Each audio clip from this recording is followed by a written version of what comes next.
Assalamualaikum pendengar setia Radio 10 cm dimanapun Anda berada. Kembali lagi bersama kami untuk menghibur Anda dengan cerita-cerita menarik yang terinspirasi dari kisah nyata. Langsung aja kita dengerin ceritanya.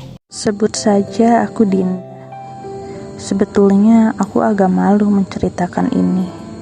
Tapi aku ingin wanita-wanita lain di luar sana tidak mengalami hal ini. Semoga bisa jadi pembelajaran. Semua nama di cerita ini kusamarkan agar tidak merugikan siapapun. Pada tahun 2018 lalu, aku berkenalan dengan seorang pria, sebut saja Rian. Aku mengenalnya pada saat aku sedang meeting dengan perusahaan tempatnya bekerja. Kebetulan dia adalah perwakilan dari perusahaannya. Pada saat itu, kami hanya meeting berdua. Pandangan pertamaku padanya adalah dia orang yang pintar, wawasannya luas, ide-ide dan strategi pemasarannya juga bagus, dan orangnya sangat sopan. Kami meeting sekitar 2 jam pada saat itu. Selesai meeting, dia menawarkan untuk mengantarku kembali ke kantorku, tetapi ku tolak pada saat itu, karena aku juga masih memiliki pekerjaan lainnya. Seminggu kemudian, akhirnya kami deal dan memutuskan untuk bekerja sama. Sejak saat itu, kami mulai intens untuk bertemu. Kami mulai sering mengobrol hal-hal di luar pekerjaan. Tak jarang, kami mulai membicarakan tentang keluarga masing-masing.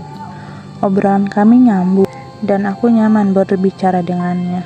Suatu ketika, dia mengajakku untuk makan malam selepas pulang kerja. Aku biasa saja pada saat itu, karena kita sudah sering makan malam bersama sambil membicarakan pekerjaan. Hanya pada saat itu aku sedikit keheranan, karena dia memaksa ingin menjemputku ke kantor. Aku iyakan saja pada saat itu. Pada saat tiba di restoran, ternyata dia sudah memesan meja. Kemudian pelayan mengantar kami ke meja yang telah dia pesan. Di meja tersebut, sudah banyak bunga-bunga cantik menghias meja. Ada lilin juga. Romantis sekali pokoknya. Kemudian kami duduk. Aku masih keheranan sambil menatap dia yang kini duduk di hadapanku. Surprise, katanya. Loh, memang ada apa? Kataku keheranan. Karena aku merasa tidak sedang ulang tahun, dan proyek yang sedang kami jalani pun belum mencapai target. Lalu kejutan untuk apa? Gak ada apa-apa, suka nggak? Tanyanya. Ya suka, bagus dekorasinya, jawabku. Masih bingung. Dia hanya tersenyum mendengar jawabanku. Kemudian kami mulai makan, karena ternyata dia pun sudah memesan makanan dan minuman untuk kita. Selesai makan, aku bertanya lagi padanya, kok agak aneh, kenapa sih? Kemudian tiba-tiba dia mengangkat tangannya. Kupikir dia mau memanggil pelayan, tetapi tiba-tiba mulai ada suara musik romantis mulai mengalun dengan indahnya. Dinda, panggilnya kepadaku. Iya, jawabku. Rian mulai memegang tanganku, dan aku cukup kaget pada saat itu. Kemudian dia mulai berbicara. Kita sudah saling kenal 2 bulan ini kan? Aku tahu ini belum terlalu lama, tapi aku tidak mau lama lagi menunggu. Aku suka sama kamu, Din. Dan aku berharap bisa serius denganmu. Bukan hanya sekedar untuk pacaran. Apa kamu mau menerima perasaanku? Aku hanya bisa menatap Rian, tak bisa berkata-kata. Aku memang nyaman dengannya. Dia pria yang baik. Aku mencoba mencerna lagi perkataan Rian. Dia melamarku atau bagaimana sih? Aku merasa ini terlalu cepat. Tapi apa salahnya juga menerima ajakan untuk serius darinya? Toh, aku juga tidak ingin pacaran main-main. Bagaimana? Tanyanya lagi. Rian, terima kasih untuk ini semua. Aku mencoba merangkai kata-kata untuk menjawab pertanyaan Rian. Selama ini aku juga nyaman sama kamu. Kalau kamu berniat serius, aku pikir kita bisa mencobanya, jawabku akhirnya sambil tersenyum. Setelah itu Rian mengantarku pulang. Di perjalanan dia menceritakan persiapannya untuk melakukan ini. Aku tertawa mendengarnya, karena dia bilang takut ditolak. Nanti dia bisa malu. Sesampainya di depan rumahku, aku mengajaknya untuk mampir dulu. Dia menolak karena sudah malam, tidak enak dengan orang tuaku. Kemudian dia berkata, nanti weekend saja ya, aku mampir ke sini dengan orang tuaku. Apa enggak kecepatan, kataku. Aku memang tidak mau lama-lama, Dinda. Apa kamu keberatan? Tanyanya. Bukan begitu, tapi aku perlu bicara dulu dengan orang tuaku, jawabku. Ya sudah, bicaralah dulu. Kalau kamu siap, aku akan datang, katanya. Esoknya aku bercerita pada ibu dan bapak. Mereka terlihat senang mendengar ceritaku. Jadi Rian mau melamar kamu, kata ibu. Mungkin cuma perkenalan keluarga dulu, Bu, kataku. Ya sudah, baguslah, berarti dia laki-laki bertanggung jawab. Kalau niat baik tidak usah ditunda-tunda, kata bapak. Bapak dan ibu memang sudah mengenal Rian. Beberapa kali Rian datang ke rumah untuk mengantarku pulang apabila kita selesai meeting kemalaman. Setelah mendengar jawaban bapak dan ibu yang setuju, aku merasa lega. Apa salahnya? Apa salahnya memang kalau mempercepat niat baik? Hingga akhirnya Rian dan keluarganya datang ke rumah. Kami saling berkenalan dan mulai membicarakan masalah tunangan hingga pernikahan kami. Setelahnya kami disibukkan dengan persiapan pertunangan dan pernikahan, karena keluarga Rian ingin acaranya dapat dilaksanakan secepatnya.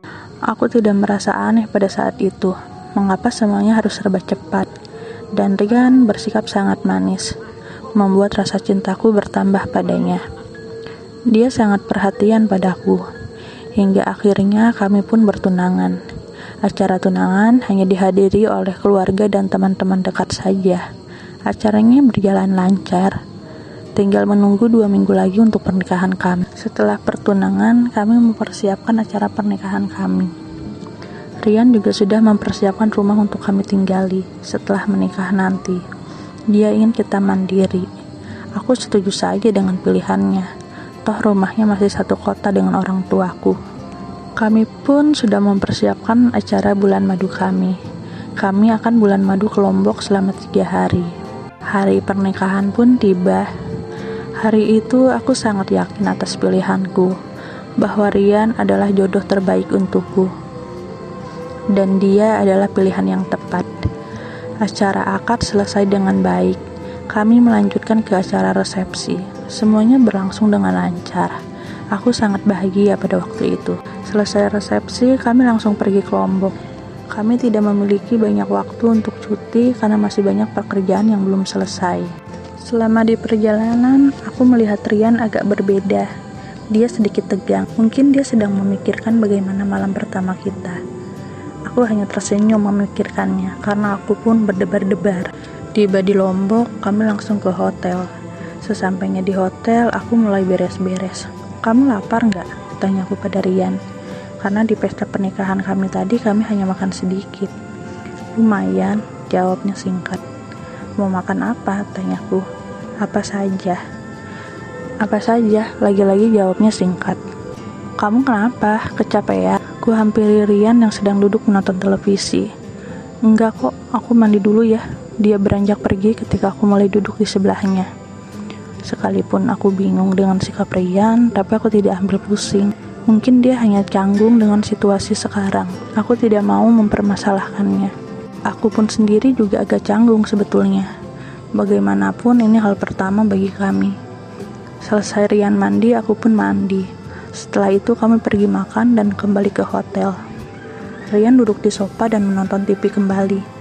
Aku duduk di sampingnya. Tidak ada yang berkata-kata di antara kami. Aku bingung dengan situasi ini. Kulihat Rian pun tidak nyaman. Kamu kenapa sih? Mau aku pijitin? Tanyaku seraya memegang pundaknya, berniat untuk memijitnya. Refleks Rian menghindar dan menepis tanganku. Oh maaf Dinda, aku gak sengaja, kata Rian yang melihatku meringis kesakitan.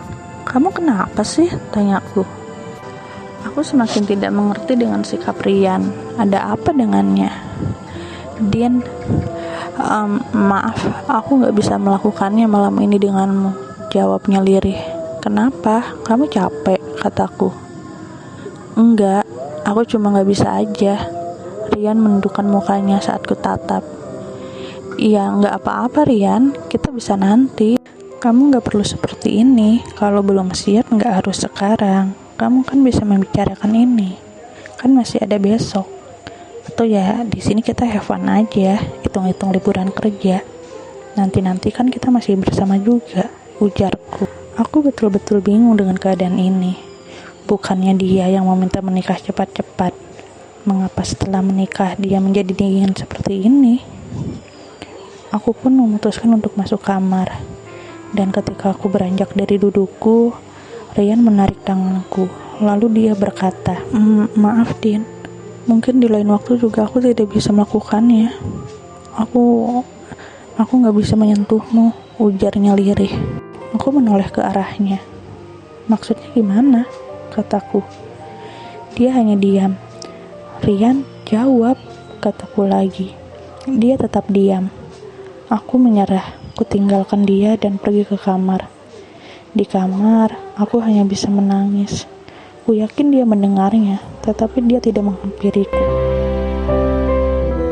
Itu dia ceritanya. Semoga ada hikmah yang bisa kita petik dari cerita kali ini. Sampai bertemu dengan cerita-cerita selanjutnya.